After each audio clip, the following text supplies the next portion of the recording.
Hello, welcome to this week's edition of This Week in Agriculture, our Diwali edition. I want to wish you all celebrating Diwali today all the best for the season, and of course we certainly hope that you celebrate it in the way that you are expected to. It is custom. I know my kids are going to be celebrating Diwali their way.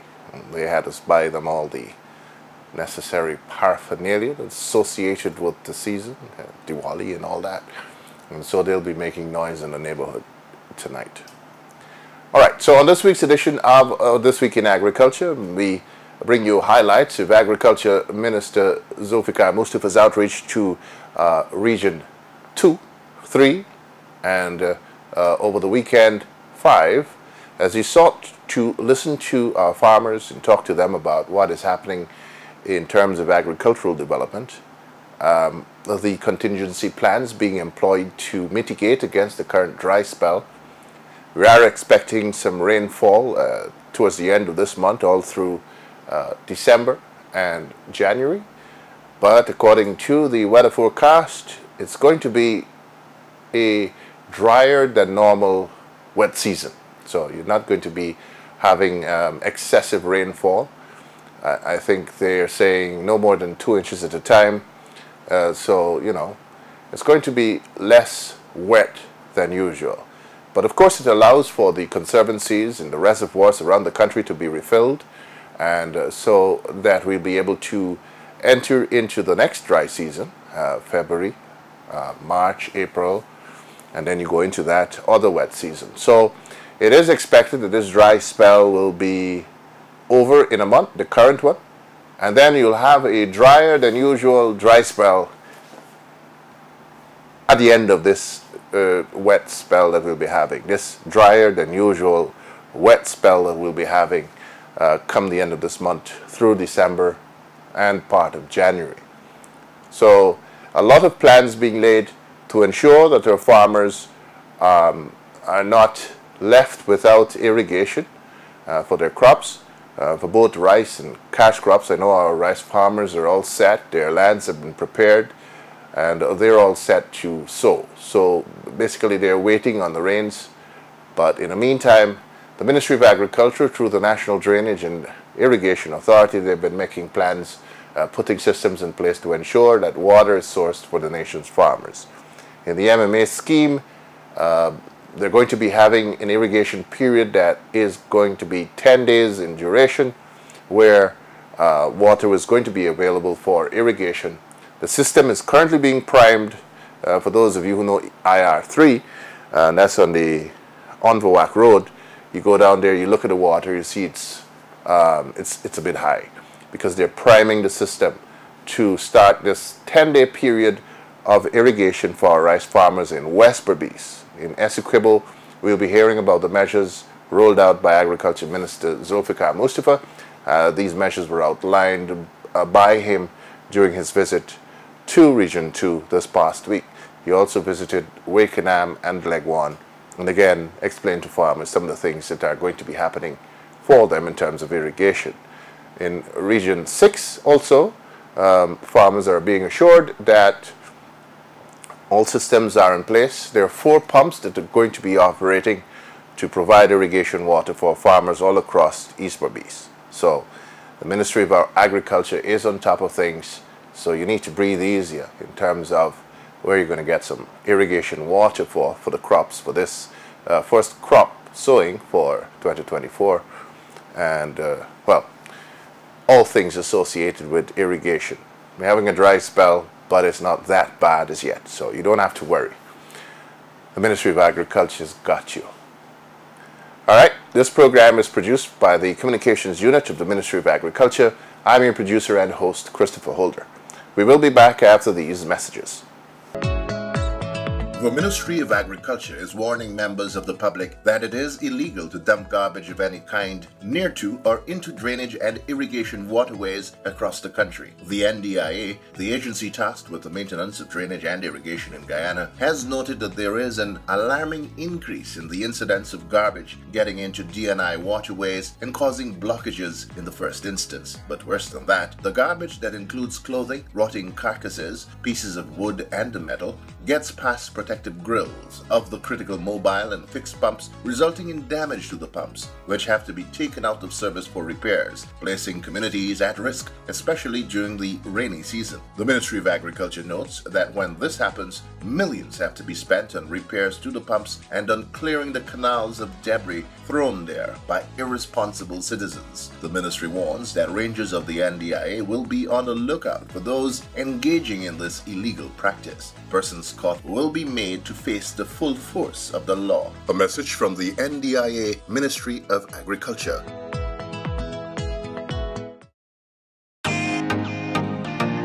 Here's an important notice. Do you know that it is illegal to import, store, distribute, sell, and purchase antibiotics without a license or prescription, as the case may be? According to the Antibiotic Act of 1952, owners of livestock and other animals are not permitted to purchase and use antibiotics unless prescribed by a veterinarian. It should be noted that the misuse of antibiotics could result in the development of resistance to the very antibiotic, which in turn will pose health risks to the animal and to humans. The GLDA advises that farmers should not administer antibiotics to animals unless prescribed by a veterinarian. Non-compliance with this act will result in fines and imprisonment. A message from the Guyana Livestock Development Authority, Ministry of Agriculture.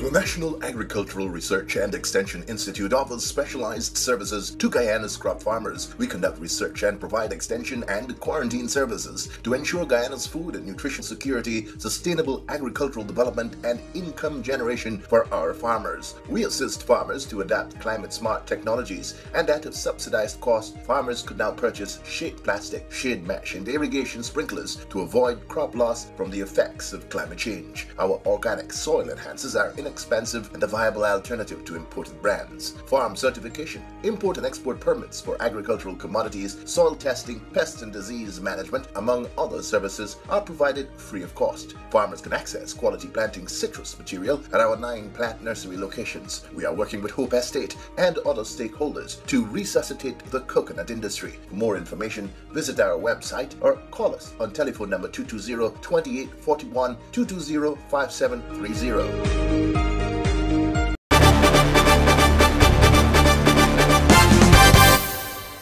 The Hydromet Service of the Ministry of Agriculture has forecast just around 4.8 mm of rainfall per day over the next 10 days, a forecast period of November 11 to 20, with rainfall values gradually increasing onwards into December through to January. With rice farmers all set in terms of land preparation for sowing the first crop of 2024, all eyes are cast heavenwards in anticipation of the expected rainy season, one that, according to the Hydromet Service, will see below normal rainfall for the period. But despite these grim forecasts, Agriculture Minister Zulfikar Mustafa has been taking the message of hope and assurances to rice-growing regions of Guyana, telling farmers that all systems are in place to ensure that irrigation water is provided for the sowing of the crop, and that no shortages are expected during the crop. In Region 2, as part of a day-long outreach to Essequibo, especially Regions 2 and 3, the Agriculture Minister first visited the Dawa Pump Station, where he was briefed by engineers on the status of the station and its capacity to provide the necessary irrigation to farmers of the Essequibo coast.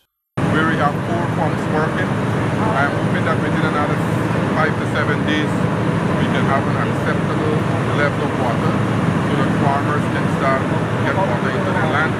As it stands now, we are having 215,400 gallons per minute we are pumping here. I'm hoping that this also will start a new system at the Hope, where we'll try to complement this system that we are having here. Another almost between 100 to between 80 to 100 gallons per minute here. I'm hoping with that intervention that we can be able to get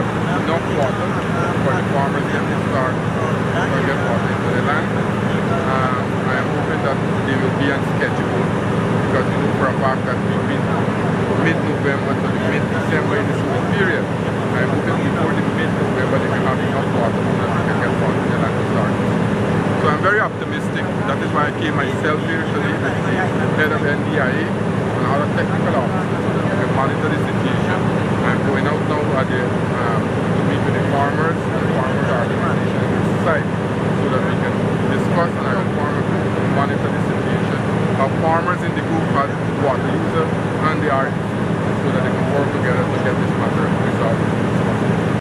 Later on, at a meeting with rice farmers and farmers groups at Anna Regina, Minister Mustapha assured that the necessary systems are in place to ensure that sufficient irrigation water is available for rice and cash crop farmers. He, however, called on the stakeholders to play a more integral role in overseeing the systems being put into place to ensure adequate irrigation water is continuously available to farmers during these dry times. To this end, a committee has been established to ensure that everything happens as it should. We know for a fact that we can't wait for the rain. We have to put mechanism in place so that you, the farmers and the stakeholders who farmers depend on, can have some system in place so that we can alleviate the situation. I have traveled just now and went to the Dawa pump station, and I've seen almost all the areas that I have passed.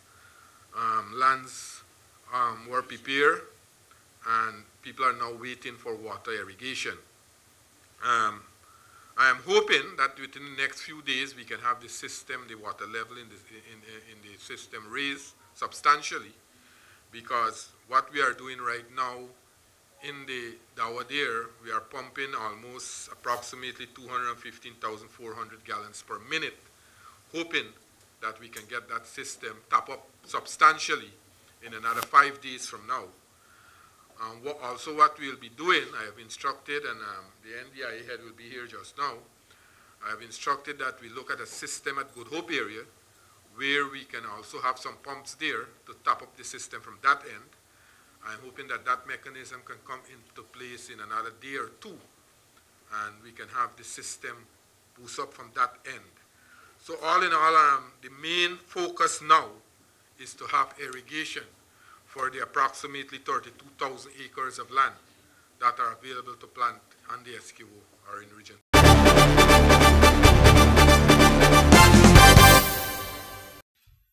Across at Wakenham and Legwan, the main issues raised by farmers was again access to freshwater resources and how the government can assist farmers with this. Farmers told Minister Mustapha that they still require the establishment of a reservoir to assist in conditions as currently prevail. As it is, they say, they are currently at the vagaries of the weather, as rainwater is their only source for cultivation. In response to the suggested establishment of the catchment area for water, Minister Mustapha said government was willing to help in this regard, but that residents would be required to identify the land for siting of the reservoir. He also recommitted the support of the various agencies of his ministry in supporting all categories of farmers.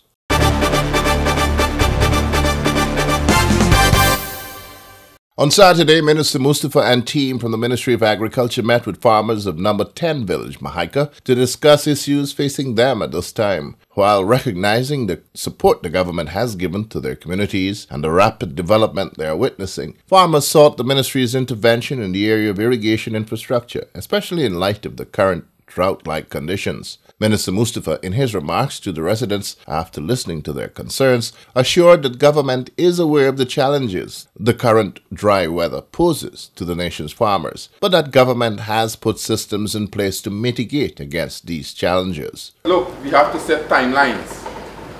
We know for a fact that the crop is about to start. Most of the farmers would have already prepared their land. They are waiting on water, and they are waiting for other infrastructure to be in place. Because as a government, we are interested that you produce maximum and you have maximum production. It's a two-way gain, because when you have maximum production, you would make more money, but at the same time, the country will benefit from your production. And that is why over the last 3 years, we have seen the amount of allocation, budgetary allocation, we have made in the agriculture sector. We could have come into office and say that, look, we are getting the money from the oil and gas sector, and we don't care about agriculture. But as a government, this government, our government, the PVP Civic government, we see agriculture as one of the most important activity for us. And that is why you will see, and you have noticed that the president, our president, is taking a hands-on approach on agriculture. He is leading the agriculture agenda in CARICOM. And because of his leadership, we have seen a number of countries in the Caribbean, almost the entire CARICOM, the 20 countries in CARICOM, they are now more interested in agriculture. They want to build their agriculture sector because they are seeing what we are doing in Guyana. They are seeing how some of the new things that we are doing, the more modern way of doing agriculture. And so much so that every single country in the Caribbean is looking to Guyana. But we also, as a government, we recognize the importance of assisting and making the infrastructure better so that our farmers can have better production. So when we leave here today, I hope that when I come back a few months after, whenever I come back, I would not hear the same issues that you all are raising here this morning with me to raise when I come back. Before I come back here, all the issues that have been raised here today must be dealt with, and we should resolve those issues. So when I come back, we will have new issues to deal with. Because let me be frank with you. Development doesn't stop. When you raise 20 issues here today, and I try to resolve those 20 issues, and I come back another month or two from now, or 3 months from now, you'll have another 20, 30 issues, new issues. And that is development. Because when today you got a street, you need it to be paved. When it's paved, you need street lights. And so it goes. And as a government, we will continue to make that delivery to the people of this country, because that's a commitment from us. And we take our commitment, we take our promises very seriously. Because if you look today, 3 years ago when we went to the election, when we went to the electorate, we made a whole set of commitments. And today, for the first time I can remember, government, we have almost delivered all the promises, all that we have made to the people of our country. So much so that we are doing new things. For example, things like new stadiums, new hospital. Today we are building 6 new hospitals in our country. State-of-the-art hospital, which will be equipped with latest equipment. We are doing a lot of other development. We are looking at the infrastructure to ensure that we have proper infrastructure like 4-lane road. We are looking to build road to take us straight to the East Bank rather than go into Georgetown. So in another 2 years from now, you will see the entire country, the infrastructure will change, the landscape will change. We are looking in the agriculture sector not only to do the traditional crops that we have been doing like rice, vegetables, fruit and things like that. We are now looking to expand on those, but at the same time we are doing new crops. We are doing things like corn and soya. We are doing the high value crops. We are bringing young people into agriculture because today young people see agriculture as a menial job. They don't want to get into agriculture. They feel agriculture is a job that is labor intensive. We want to change that mentality, change that perception. And today we have hundreds of young people who are involved in agriculture. So what we will do, we will continue to work with you. And you will agree with me. You will agree with me that although you have raised a number of issues that are outstanding, that were supposed to be done, over the last 3 years, as Comrade Ramraju has said, we have seen a renewed interest in the agriculture sector. We have seen where more and more people are coming into the agriculture sector. We are seeing more improvement, more development taking place in the agriculture sector. You all remember when we started out in 2020, just in March of 2021, we have one of the most devastating floods. The entire agriculture sector in our country, and almost 85% of the agriculture sector was destroyed. We had to go back from scratch and build back this sector. And we have seen remarkable improvement in this sector over the last 3 years. Because if we didn't suffer that flood in 2021, we would have been our production would have been far higher. The camera talk about last year's figure in the rice sector. Not only we surpassed the last year figure, we will be surpassing the targets that was set in the budget. The target that was set in this year's budget is far higher than last year's figure, and we will surpass that target. You talk about the sugar production. For the first time in decade, the Guyana Sugar Corporation are about to make their target for the year. This morning, we are about 55,000 tons out of 60,000, hoping to make the next 5,000 tons in another 4 weeks. We are seeing improvement and more production in the other crops area. More production level. When you look at the camera talk about the third quarter, and when you look at the year's figure, this year 2023 figure, it will be far above the target that was set and far above last year's figure. In the livestock sector, we have seen marked improvement, increase in almost all the category in that sector.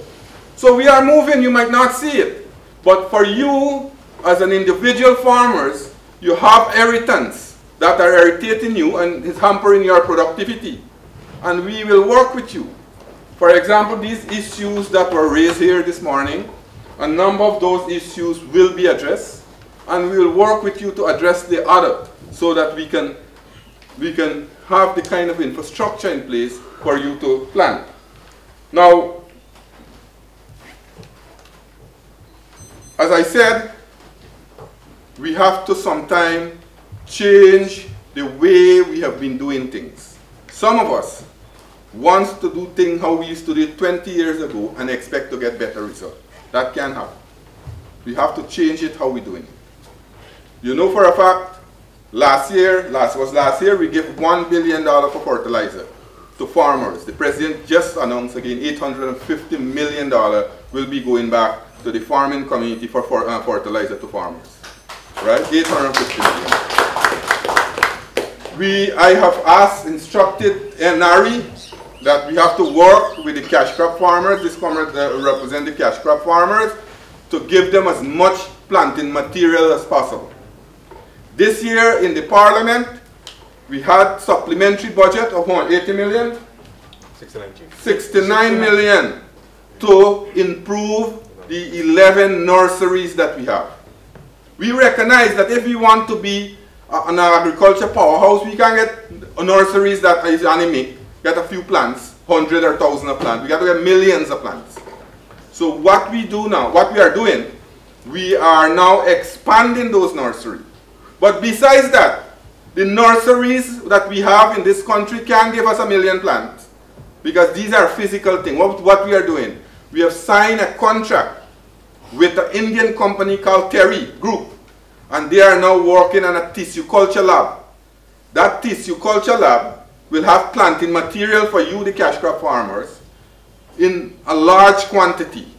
We can able to get planting material that is resistant to pests, resistant to disease. Those are the things that we are working on.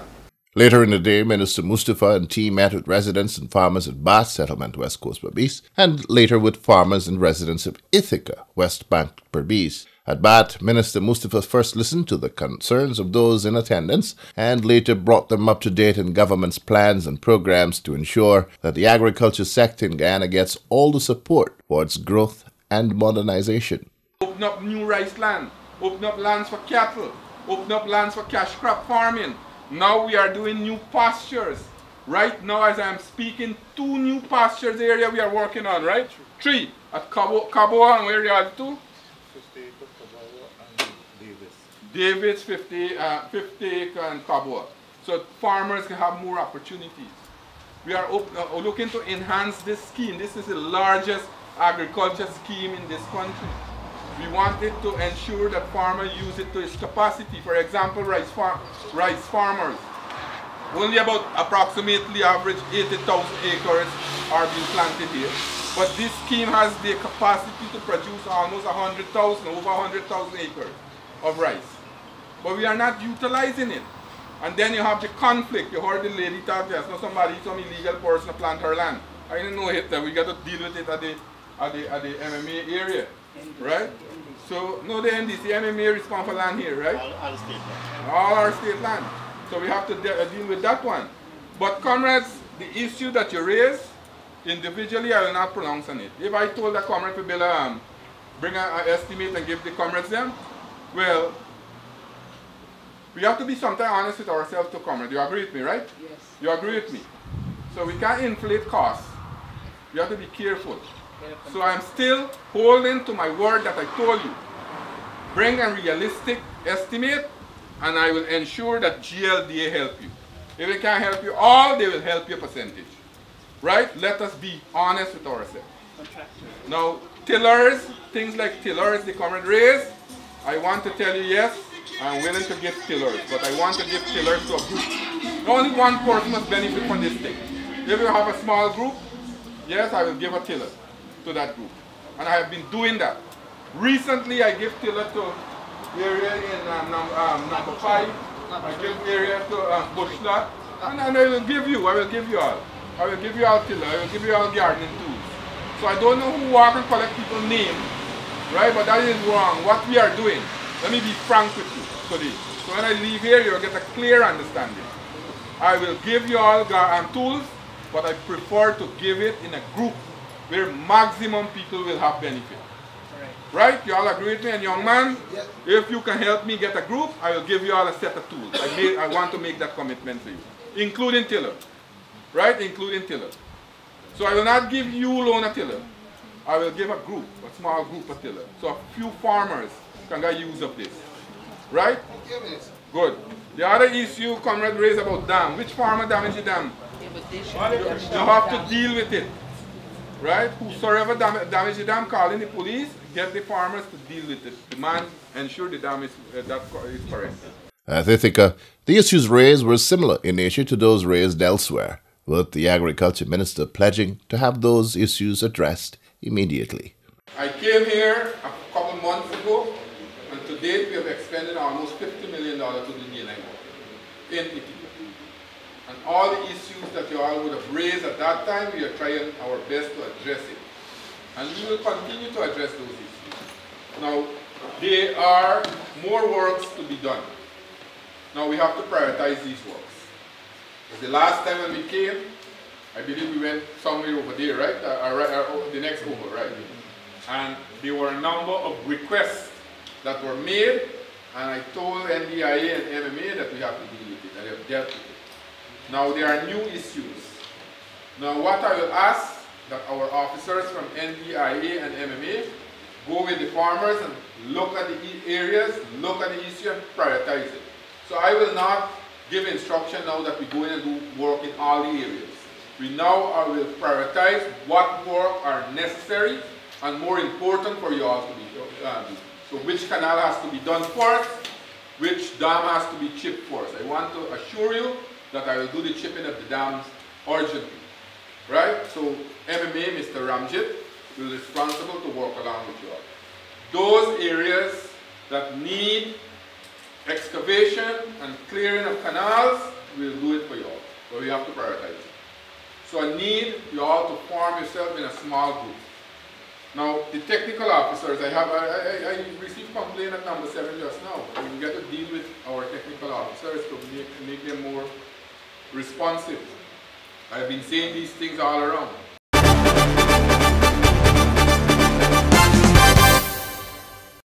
Well, that's all the time we have on this week's edition of This Week in Agriculture, a presentation of the Communications Unit, Ministry of Agriculture. Want to say Happy Diwali to each and every one of you tonight before we leave. We certainly hope that you have celebrated this day in the way it should be. Tomorrow is a holiday, so you have another day to relax and reset. Get back to work on Tuesday.